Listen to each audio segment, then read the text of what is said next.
Well, I want to thank you all for coming to our inaugural lecture series tonight, and we're really excited about what we can learn, but also excited about what this means for the future. We're hoping this is the first of many interesting and educational opportunities. So my name is Larry Olson. I'm one of the people that helped get Earth Care off the ground. So Earth Care is a new initiative here at Paradise Valley United Methodist Church. And it's partly in response to Social Principle 160 of the United Methodists, which starts off by saying, all creation is the Lord's, and we are responsible for the ways in which we use and abuse it.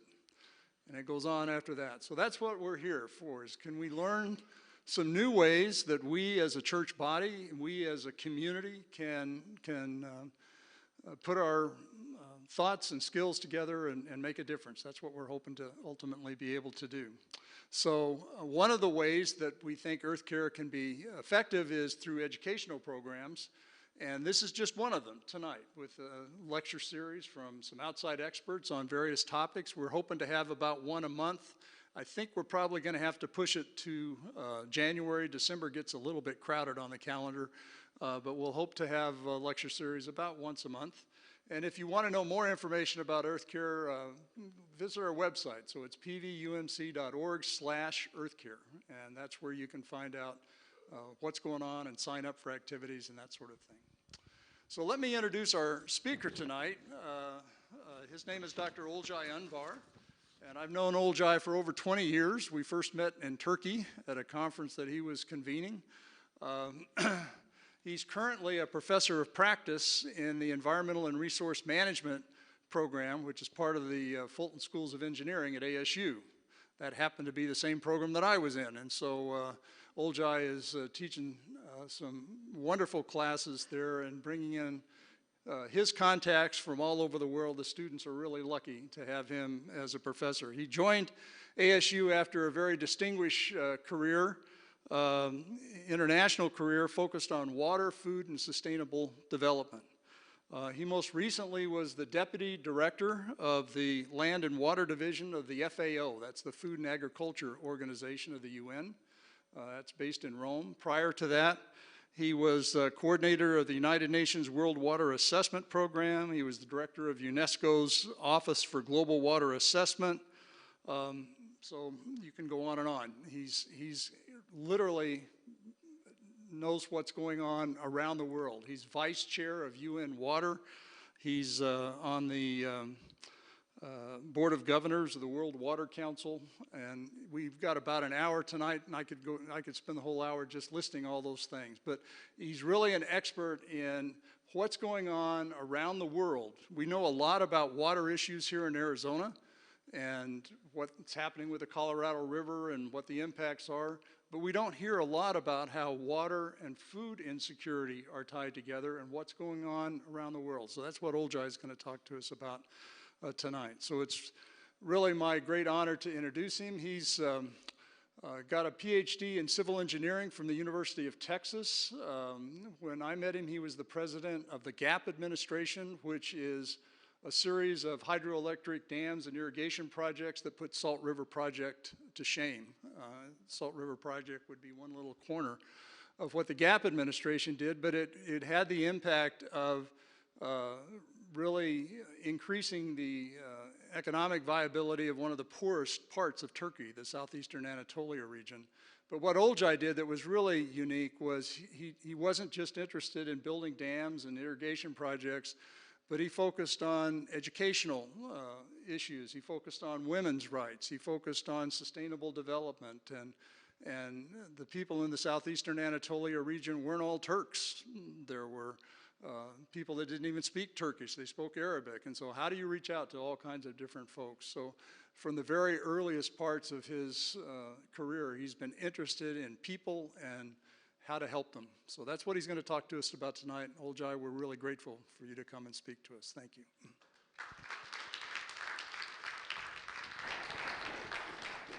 Good evening.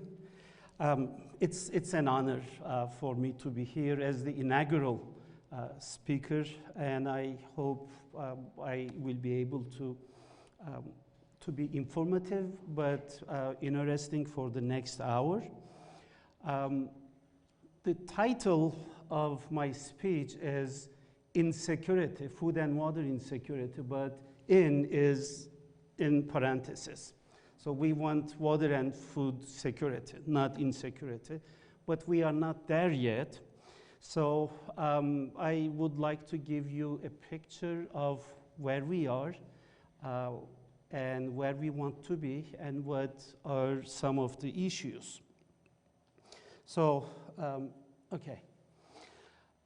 If I can start with some definitions, food security has a, has a globally accepted definition adopted by all governments of the world in 1996 at a World Food Summit that took place in Rome, Italy.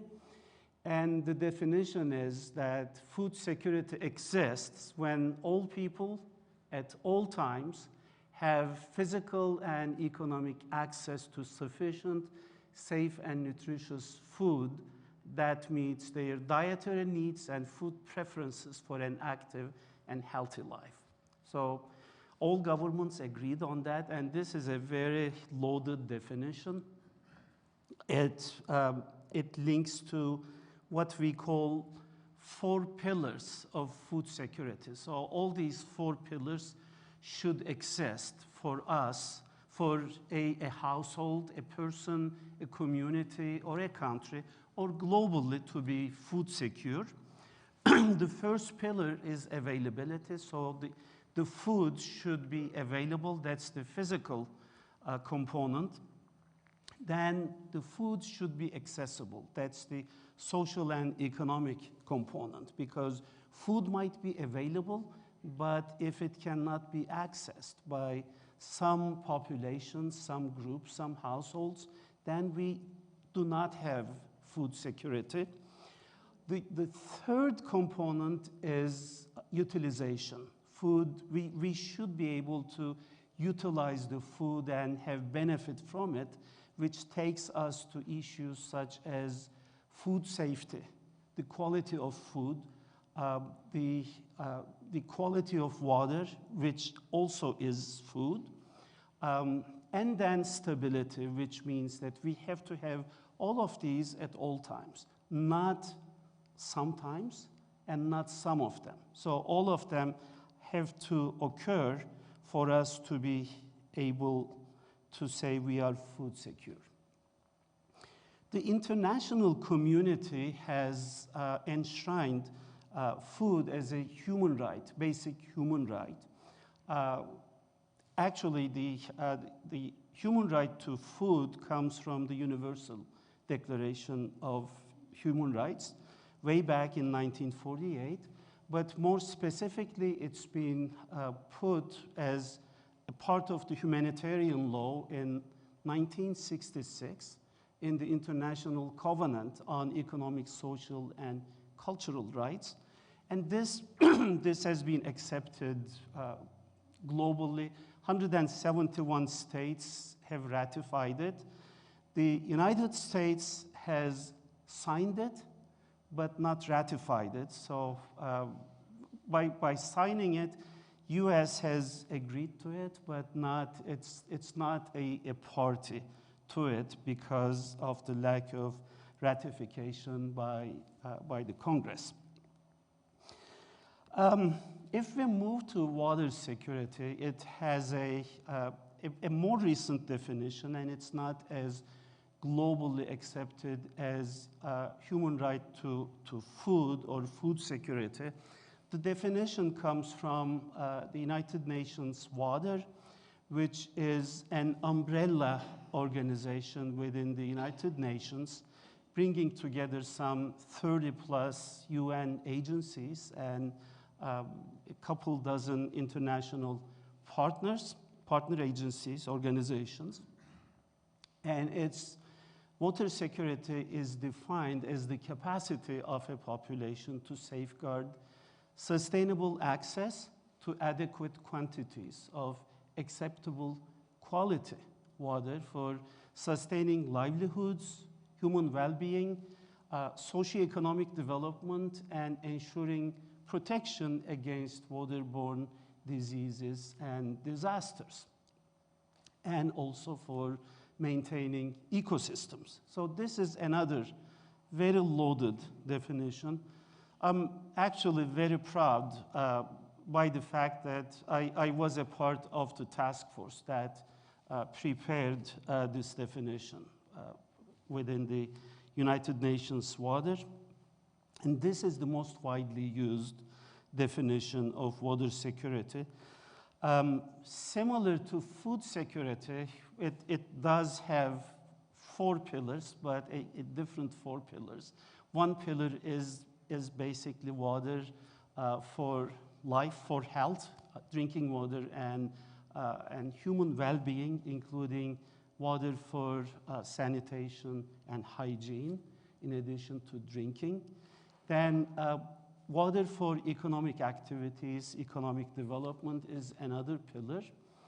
And then water for ecosystems. In spite of the fact that ecosystems do not necessarily have a voice, it's not a group like people needing drinking water or economic activities needing water, but our ecosystems need water, and we have to allocate enough water for ecosystems. And the 4th pillar is protection from waterborne diseases and climate change, particularly disasters, and nowadays it's all about climate change, and all of this in an environment of good governance, in an environment of cooperation and harmony, peace and political stability, and with adequate financing, providing for the infrastructure. Similar to human right to food, the human right to water and sanitation has been recognized by the United Nations quite recently, actually, although the basis comes from the Universal Declaration of Human Rights. In 2010, the United Nations General Assembly acknowledged and declared water and sanitation as a human right. And unlike human right to food, human right to water and sanitation is recognized by the United States. That there are a few countries that have not agreed to this definition, including countries like the Russian Federation, Syria, and a few others, but this is a human right that is very widely recognized. Apart from human rights, that is the humanitarian law. So the humanitarian law has, that there is no enforcement of humanitarian law, right? It's binding in a moral way, whereas the international community has committed to in a number of conventions and other occasions to providing safe water for all, and also to eliminating hunger.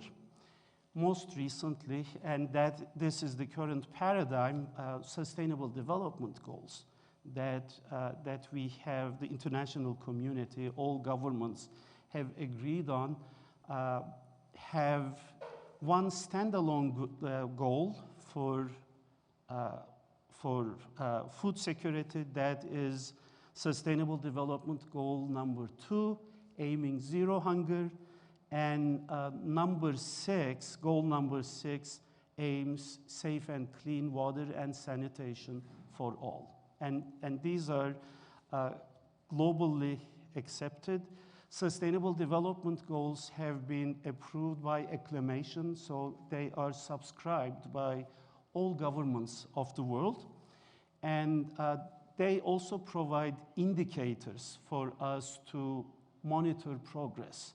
If we are making adequate progress towards the goals.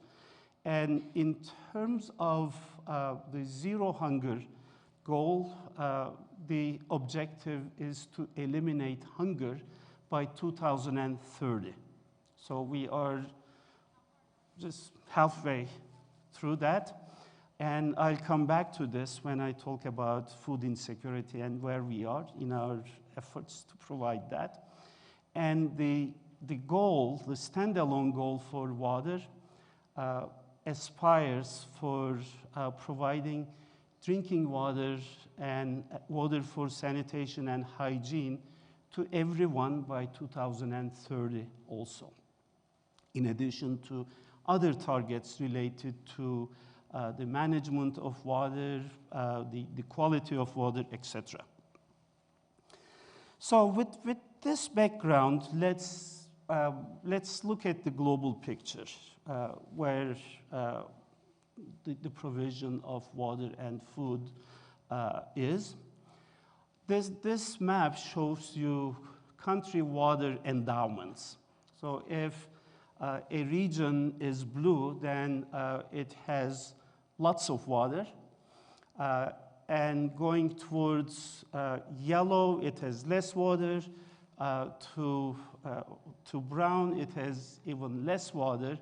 And if it's red, it has very little water.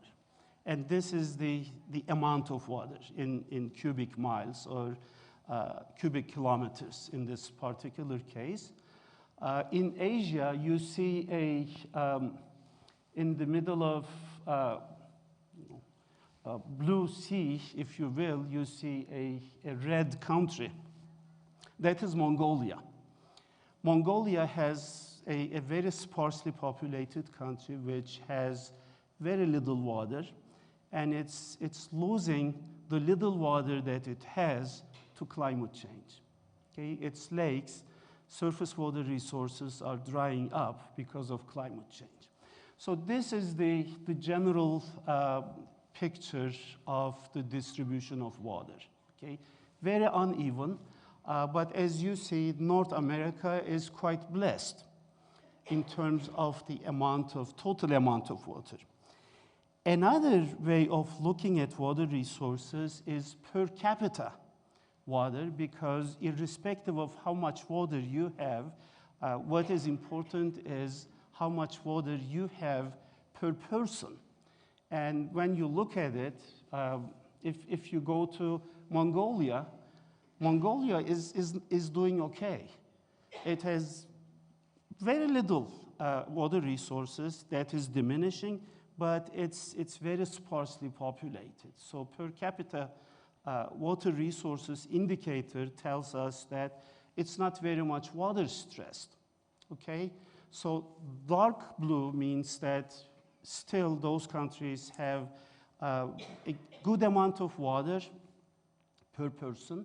If it's light blue, they have less water per person, as in the case of the United States, okay? And then if you look at Europe, the picture is mixed. If you look at Africa, the picture is bleak. And then Asia Pacific also has a mixed picture. This is on country basis, and it can be misleading particularly for large countries, such as the United States. So we all know that the United States overall has low water stress, but when it comes to regions in the United States, or in China for that matter, or in Europe, the picture changes. So we have to look at some other indicators to understand the amount of stress on our water resources. And to do that, we look at human demands for water. And the human demands are roughly divided into 5. The demand for food and agriculture, demand for energy, water demand, demand by industries, by human settlements, mostly for drinking and household use, and the demand by ecosystems. So when these are put together, we can calculate or come up with the demand from a community, a river basin, or a country, depending on the level of development, level of industries, whether or not it's an urbanized country or more rural, etc. But this is what we look at. We also look at the drivers of change for water, because we know that our natural resources are under a lot of pressure from externalities. And on top of the list, we have the demographics, okay? The population growth. The population still grows, and per capita water use changes as not only as the population grows, but as we get wealthier, better off, we tend to use more water. Economic and social drivers also come with the same driver, population. As we get wealthier, we eat more meat, which is very heavy on water resources and land resources in general. As populations come out of poverty, as the case has been in China, in Asia, they start eating 3 meals a day, from a meal a day, from a rice-based meal, more meat and dairy-based meals, and they all translate into natural resource use, including water resources. Another driver of change is technology. Technological innovation has a lot to do with pressure on water resources, and this could be either way. Technology doesn't mean that, when you have something innovative, new, it will reduce the pressure on water resources. And some examples include biofuels. The introduction of biofuels provided another water user, a heavy water user, particularly with the initial generation of biofuels, and also a competitor with food, with implications on food security. Governance, policies, laws, and finance is another driver of change for water and food. And overall, the governance systems around the world today typically belong to the 19th century. The structures have not changed much, still remains very top-down, very siloed, compartmental, and irresponsive to stakeholder engagement. And the last but not the least, climate change.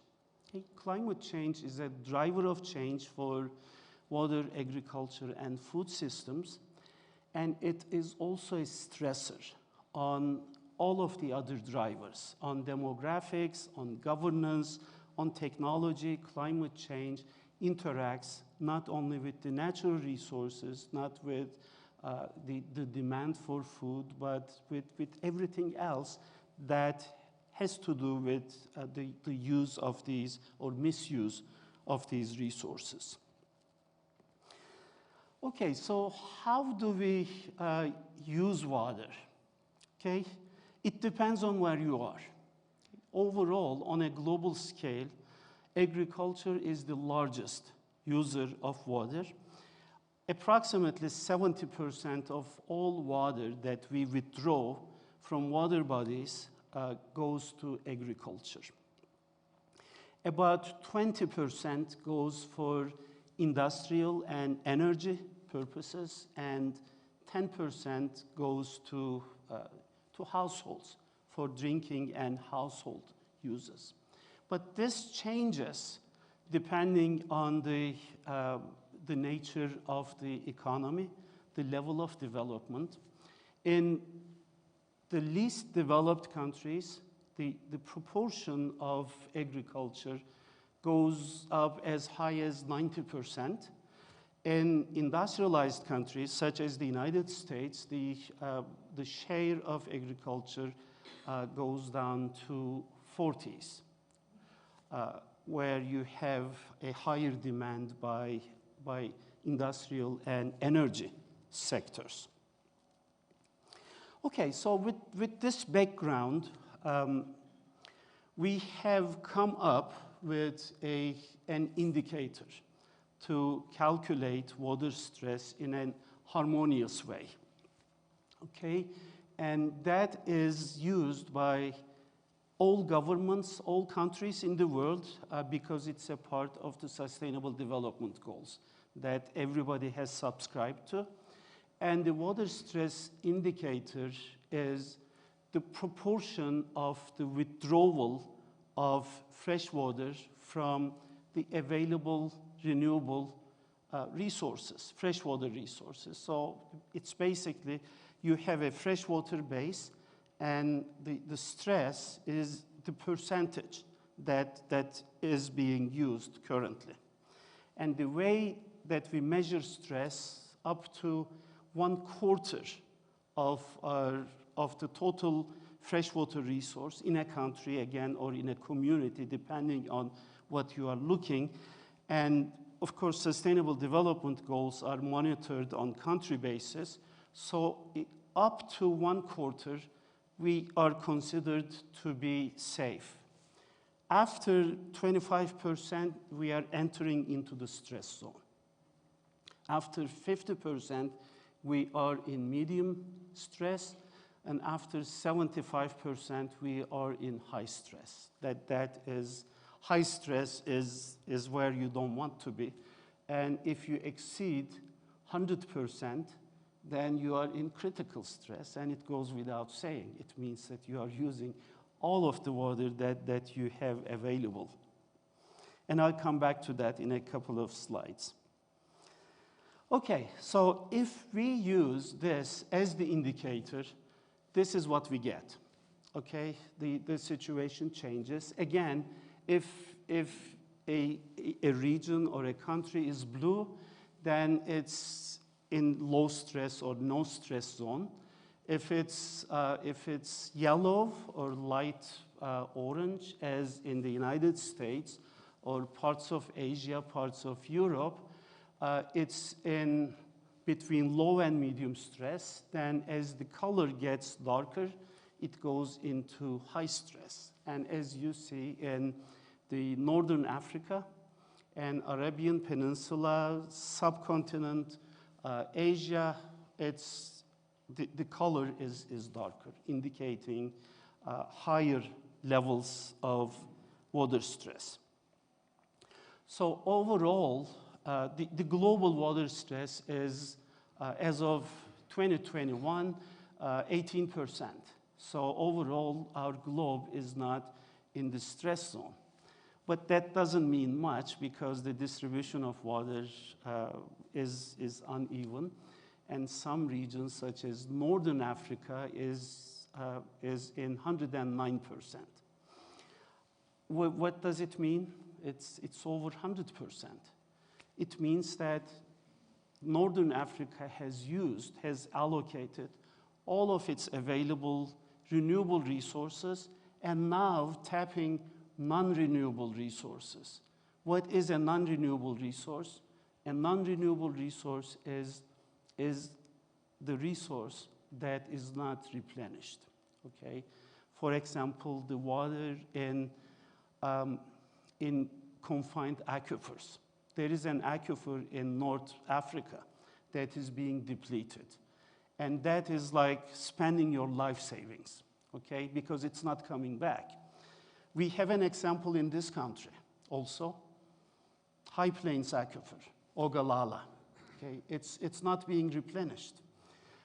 It's, again, life savings. Once it's gone, it's gone. And Ogallala is not being used sustainably either. And if it's depleted, then It cannot be replenished in human terms. It takes millennia for the water to come back, to seep down and replenish the water. So that is how water stress shows up on country basis, or in this particular case, on regional basis. By the way, if you have questions or if you'd like to intervene, please feel free to. You don't have to wait until the end of it. Yes, please. Where is this, did you say Ogallala? Where is that? That's the High Plains Aquifer.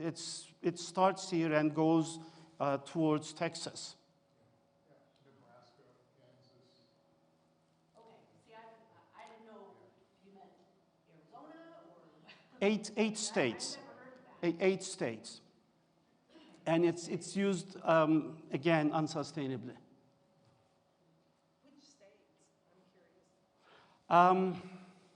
Nebraska is the northern one. Kansas, eastern Colorado, northern Texas, Oklahoma. I think South Dakota even. Yeah. Anyway, it's basically eastern Rockies, and it's an oblong, essentially going all the way down to Texas. And it ends in essentially western Iowa and then straight down. So overall, eight states, should be 8 states, or maybe 9. Anyway, I don't consider myself an expert on the United States water resources, but Ogallala is of global importance, okay? Because once it's depleted, there is no coming back. And again, withdrawing aquifers unsustainably causes a lot of,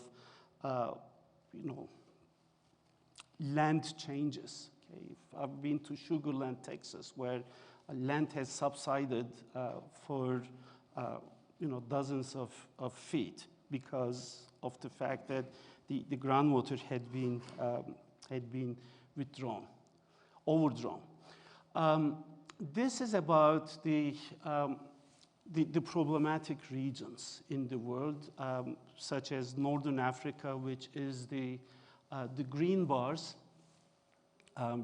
changing from 2000s to 2017 was the last time when we had these statistics.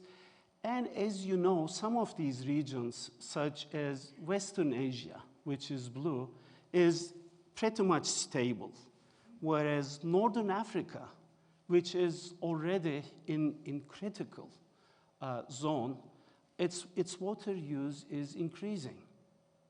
Isn't that interesting? And why is that?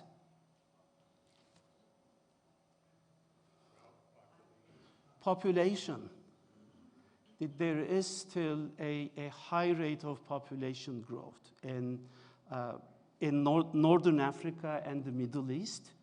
And in addition to that, as populations become wealthier, they tend to use more water per person.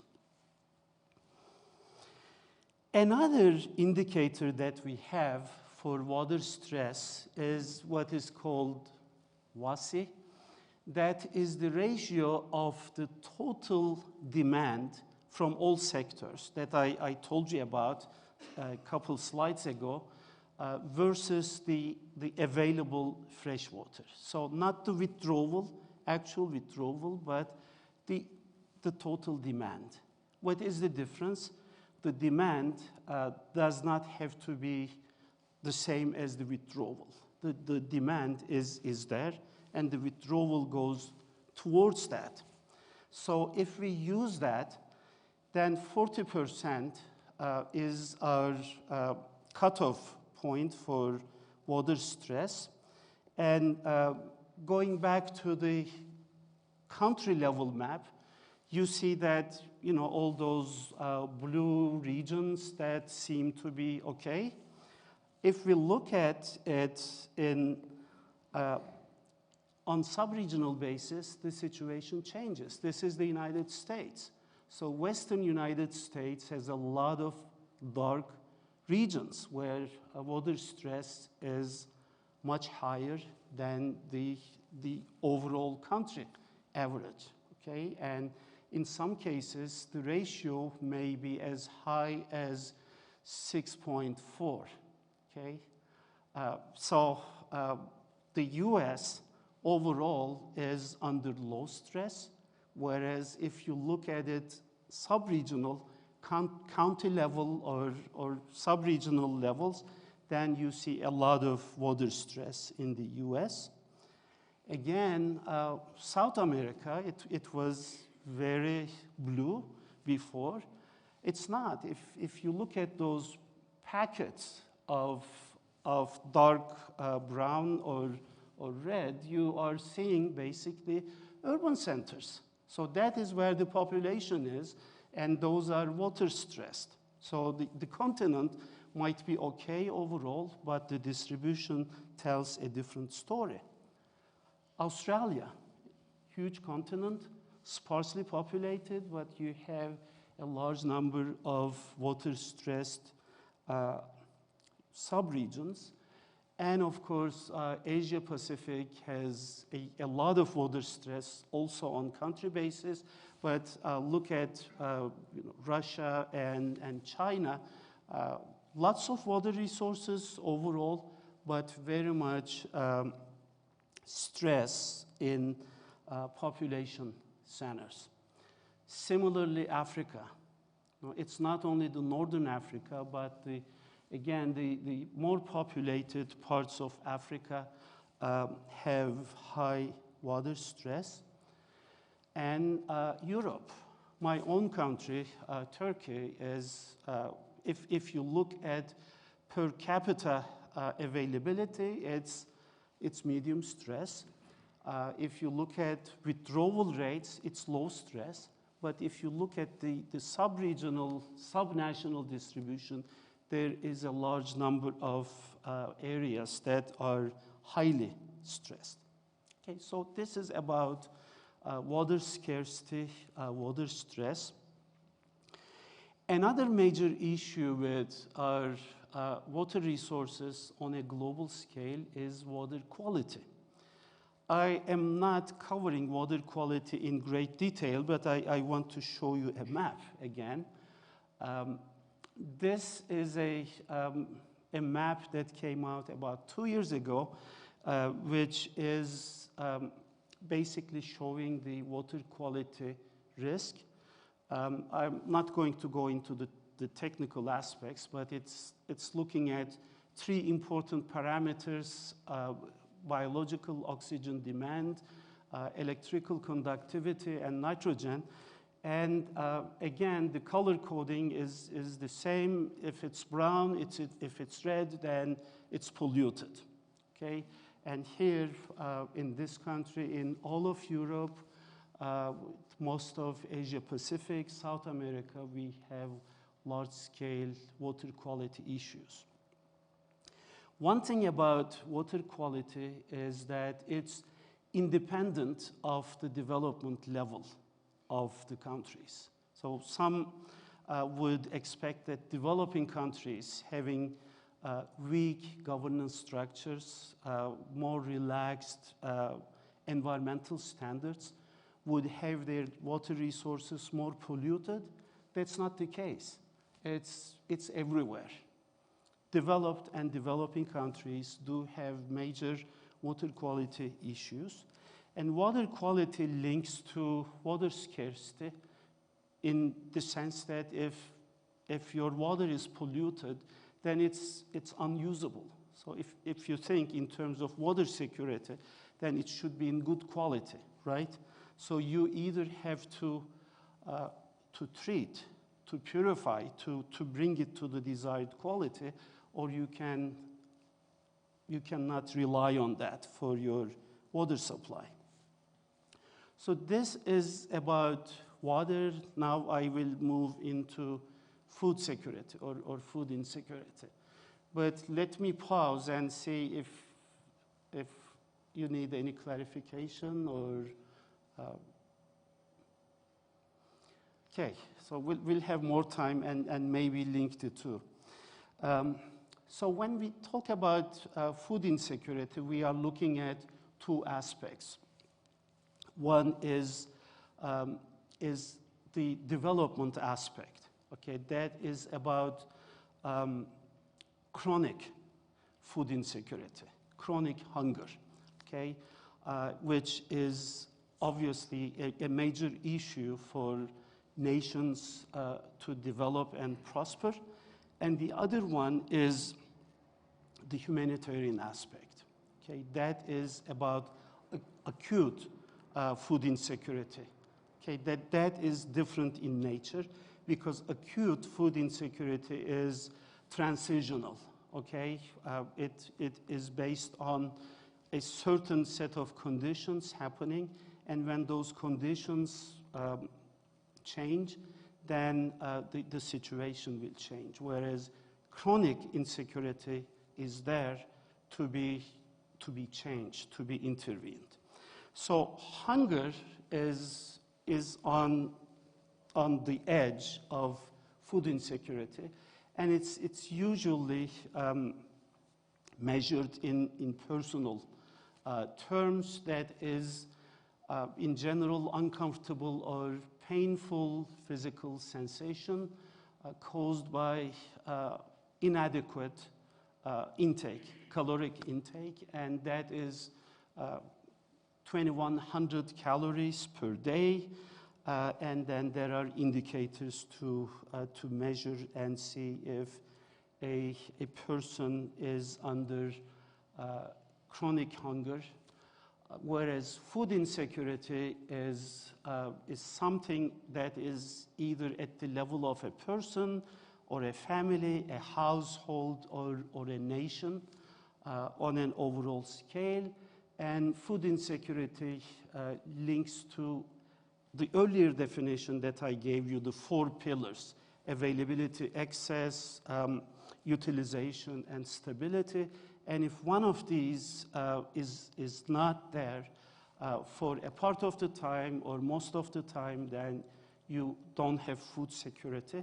And there are levels of food security or insecurity. And there is an international standard to measure that. I'm not going to go into that, but this is about the chronic food insecurity, moving from mild, meaning that if a person or family is concerned about having food the next day or next week, then that is mild food insecurity. Then you go into moderate food insecurity, meaning that you start giving up from your other needs in order to be able to provide food for your family or household.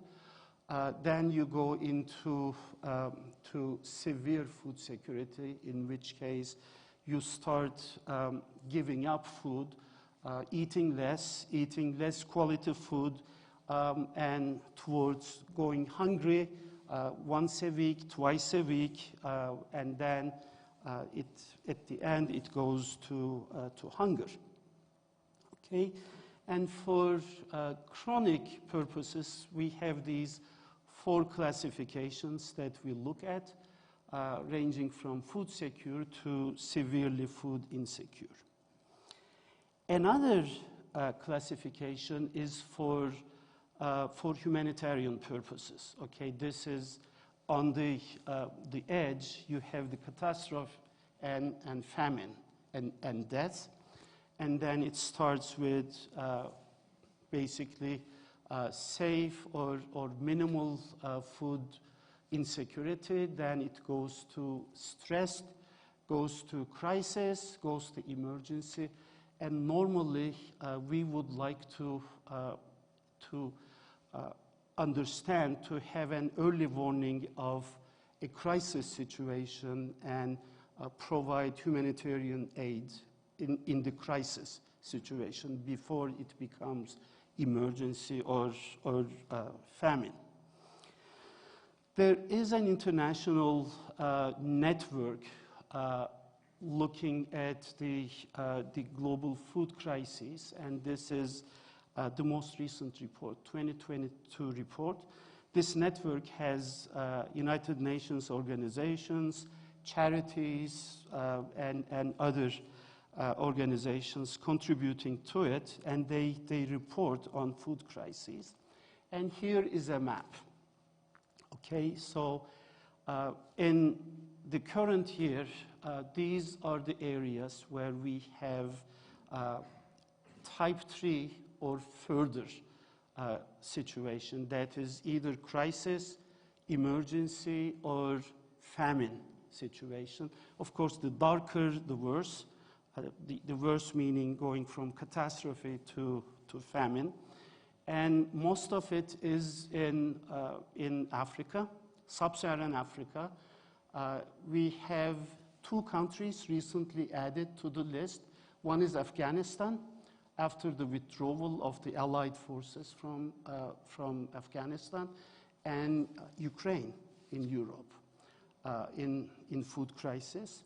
Then we have Haiti on the lower left corner.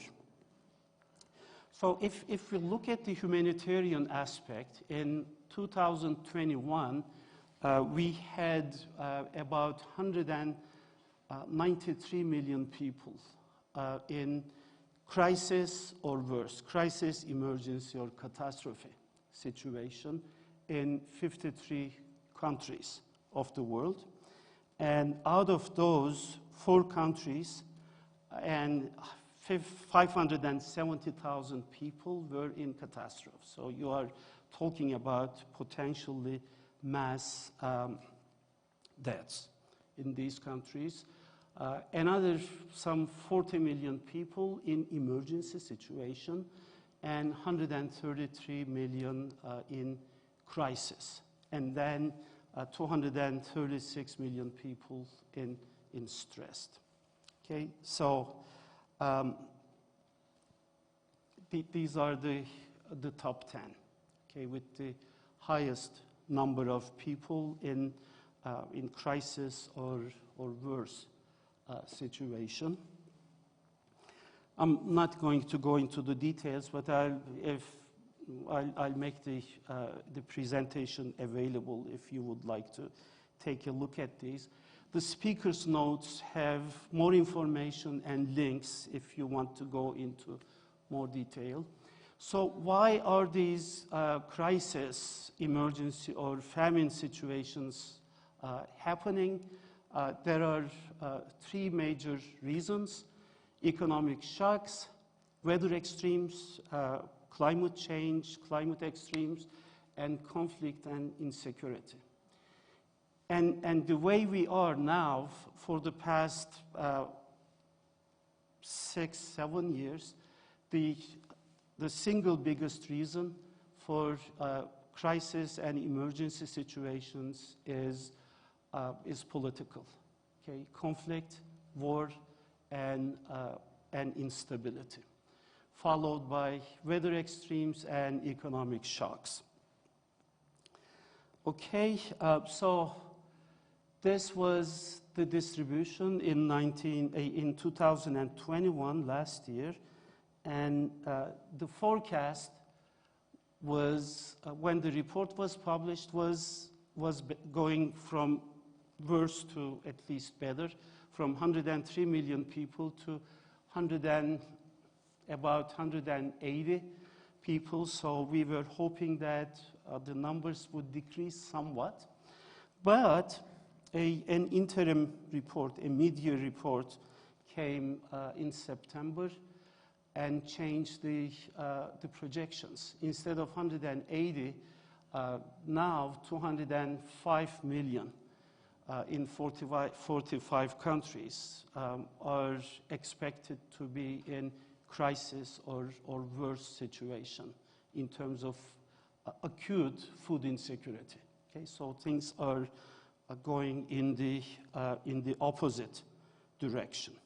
Okay, this is a yes. I'd like to just back up a minute. When you had up the slide that had the countries, individual countries, Yes. I noticed that the top 6 were all in conflict or war. Right. So I'm wondering if they were not in political conflict and war, would they still be in crisis? Has that ever been Okay. looked at? Yes, the transitory situation would have changed. So the driver creating the acute food insecurity would have ceased, would have disappeared.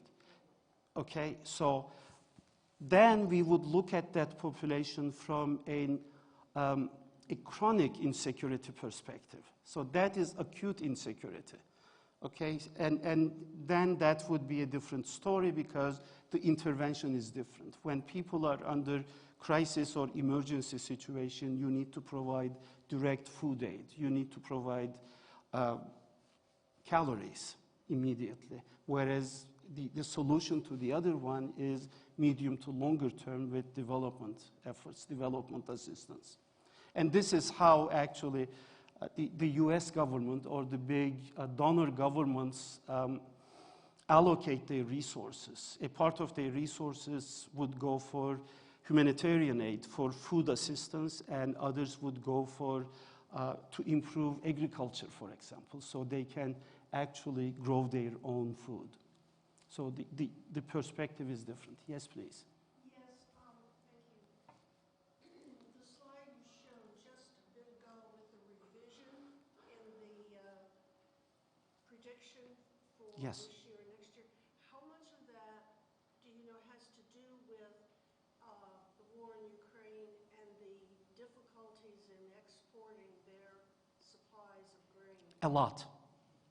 A lot. I'll come to that in a few slides, but a lot, because when the projections came out initially, when the report was issued, the Ukraine war had not started. But the report had incorporated the impacts of the pandemic.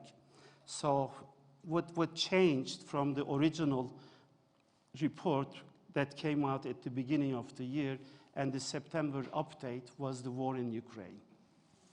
Yes. Yes, the numbers to do with the people in food insecurity, what is that percentage of the world population?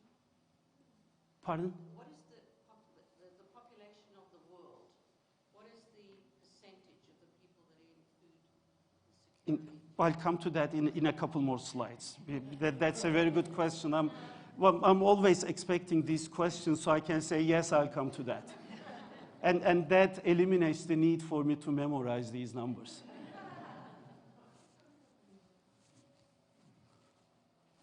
Okay, I wanted to show you this because this came as an email this morning. This is from a network. This is an early warning network of, as you can see, United Nations agencies such as Food and Agriculture Organization, World Health Organization, World Food Program, World Meteorological Organization, but also philanthropies. And there are some church groups here also, Mercy Corps, Finnish Church Aid, then there is an Islamic group that are contributing to this early warning system. And the warning is coming as of 7th November today, saying that global solidarity is urgently needed to help vulnerable communities in the Horn of Africa. So they are projecting an inevitable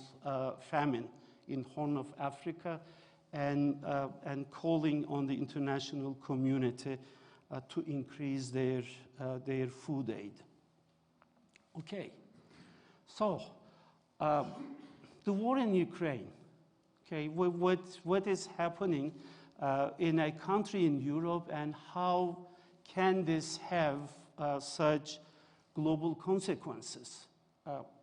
And it's having global consequences in a number of ways. One is basically the decline in the supplies, right? So Ukraine has not been able to export. It's a big exporter of grains, has not been able to export as it would normally, with the exception of the deal done between Russia and the United Nations and Turkey, which is now coming to an end. So the supply became less, and it also drove prices high. okay? And when we look at the total number of countries involved, 21 countries with major food crises were impacted by this decreasing supply and increasing food prices. Okay, that is one. Another one is indirect, which is the escalating energy and fertilizer prices. Okay, because a lot of fertilizer was coming from this region, and they would have impact on countries as diverse as Honduras, Mozambique, Kenya, Nigeria, and others, okay? And they depended very much on both Russia and Ukraine for up to 50% of their fertilizer imports. So it's not only the supply of food, but it's those countries' ability to produce food which has been compromised. And last but not the least, regarding humanitarian operations, is that the food prices went up, and typically countries contribute to food assistance mostly through the World Food Program of the United Nations, plus some charities. They allocate monies, okay? They don't allocate tons of wheat. They allocate millions of dollars, and those dollars are able to buy less food because of the changing situation. And this is how Ukraine, the Russian invasion of Ukraine has impacted the situation. So let me spend another couple of minutes to talk about the chronic food insecurity. This was about acute emergency humanitarian aspect. The hunger, chronic hunger, is not limited to the countries that have emergency issues. Chronic hunger is pretty much everywhere on country level, in every region, not everywhere. Again, you see some countries like the United States, Europe as being hunger-free. Then we go to food insecurity because hunger is one thing. Food insecurity starts with worrying about food and not being able to provide food every day, as opposed to hunger. Then our map becomes darker and includes more countries. And then if we go to the subdivision, then there is another situation that we have seen also for water scarcity. What I want to tell you about is the commitment of the international community to zero hunger. Okay, this is a current commitment, and everybody, all governments have committed that they would eliminate hunger by 2030. And they did that in 2015, which is somewhere to the right of the middle. And as you see, hunger, this is the hunger curve. One is the number of people, the other one is percentage of people, and it's rising, okay? And the past, since 2018, we have this trend, which has become worse with the pandemic first, and now with the crisis, with the war in Ukraine, it has become worse and more uncertain. So we are moving totally in the wrong direction. We are not even in the right direction when it comes to eliminating hunger, okay? And when we look at the distribution in regions, so the hunger is basically increasing in all regions. The top curve is Africa. Africa has the highest percentage and the highest number, but in all regions, hunger, food insecurity is unfortunately rising. In terms of percentages, that was the question. These are the percentages. I don't think you can read the numbers, but on the left, you have the world coming from 2014 to 2021, And as you see, it's increasing. Between 2020 and 2021, it's pretty much stabilized, but it's telling us that about 30% of the world population is food insecure. That is moderate to severe food insecurity. It does not include mild food insecurity, okay? In Africa, the second group of bars is Africa. It goes up to 60%. 60% of people in Africa are food insecure, okay? Again, from moderate to high, severe.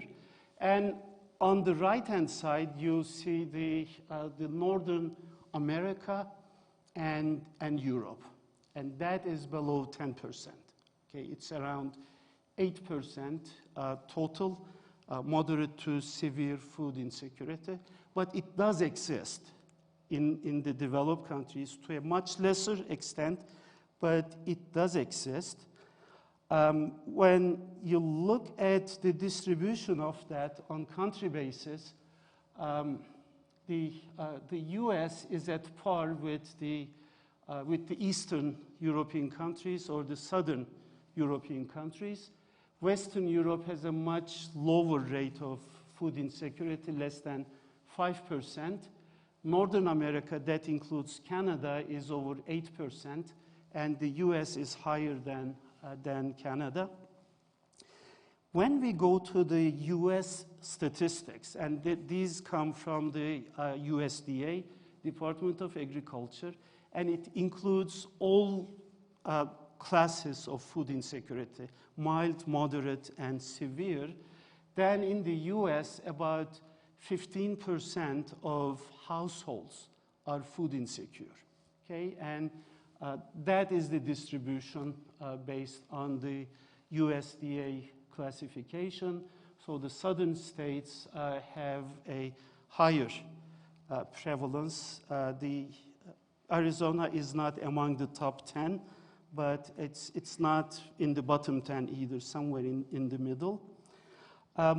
Before I stop, I want to tell you about another statistic that is about gender.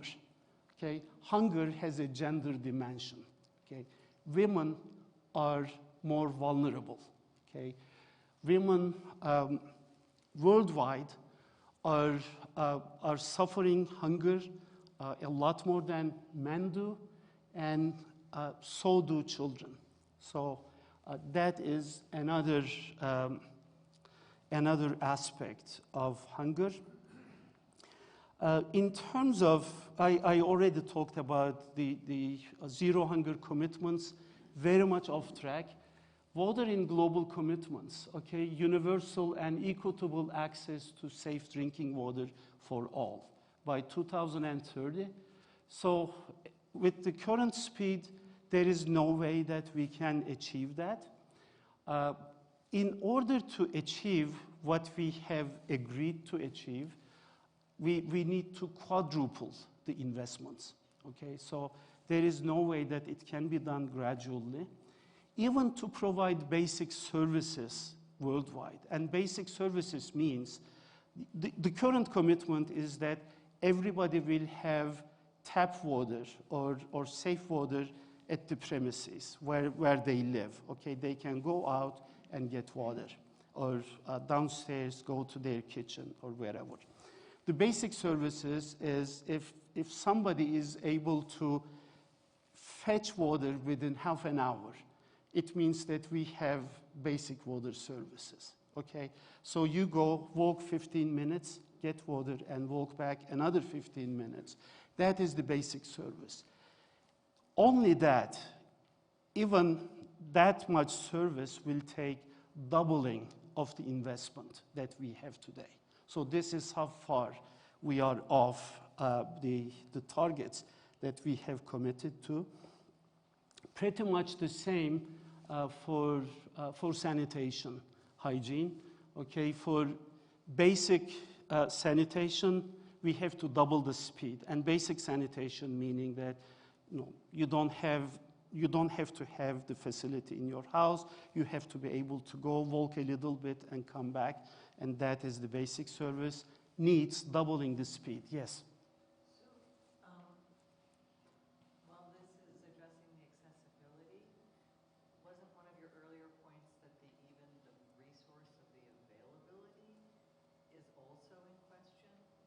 And so if we were even to create water within a 30-minute, I mean, will there be enough what? Right. Yes, that is available and accessible. Okay, both. So that target includes both.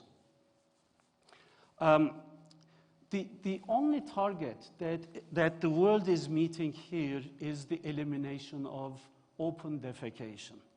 Okay, in the world, still a large number of people have to defecate in the open, and seems like we are going to be able to meet that. Thanks to the efforts of It's a low bar, isn't it? that's a low bar, but it's important for a country like India. Okay, they have a huge program to eliminate open defecation, and seems like it's becoming successful. And then there are sub-Saharan African countries where this is also an issue. But then again, basic drinking water, basic sanitation services, that is the bottom standard, not the high standard that we want to achieve. And even that requires doubling the speed and the investment. So that is the Sustainable Development Goals and other commitments that we had. You know that every year we have a climate conference of the United Nations, right? Today, the United Nations Climate Conference 2022 started in Sharm el-Sheikh, Egypt. Last year it was in Glasgow, the UK. So every year we have a climate summit. Every 2-3 years we have an environment conference of the United Nations. How often do you think the United Nations has a water conference?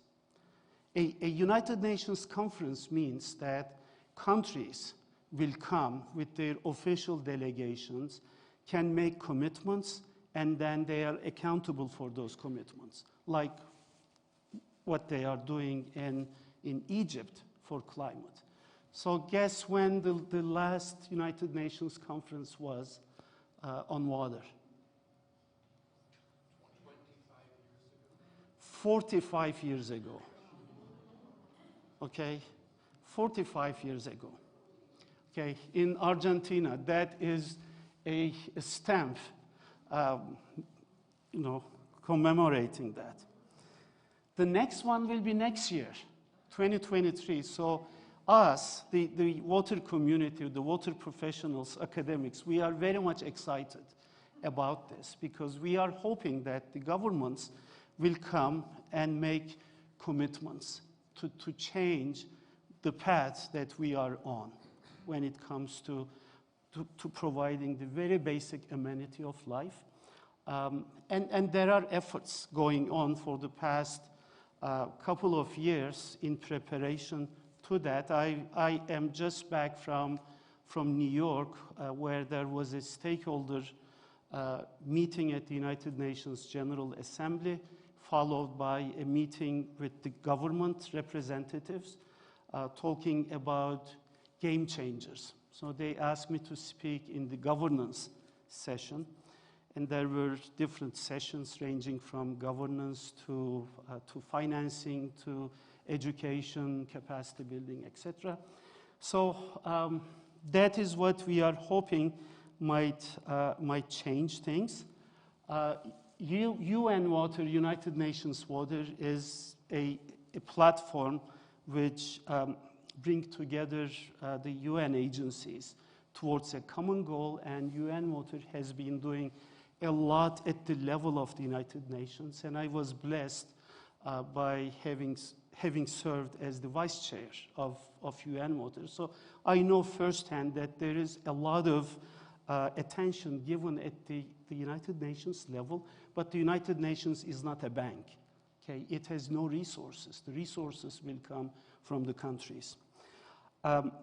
Talking about initiatives, Earth Care is an initiative here that I'm very proud to be talking to. The faith-based initiatives are very complementary to the other efforts, like the United Nations efforts or other philanthropy, because faith-based initiatives reach out to a totally different audience in a totally different way. Vatican has been doing a lot in advocating human right to water.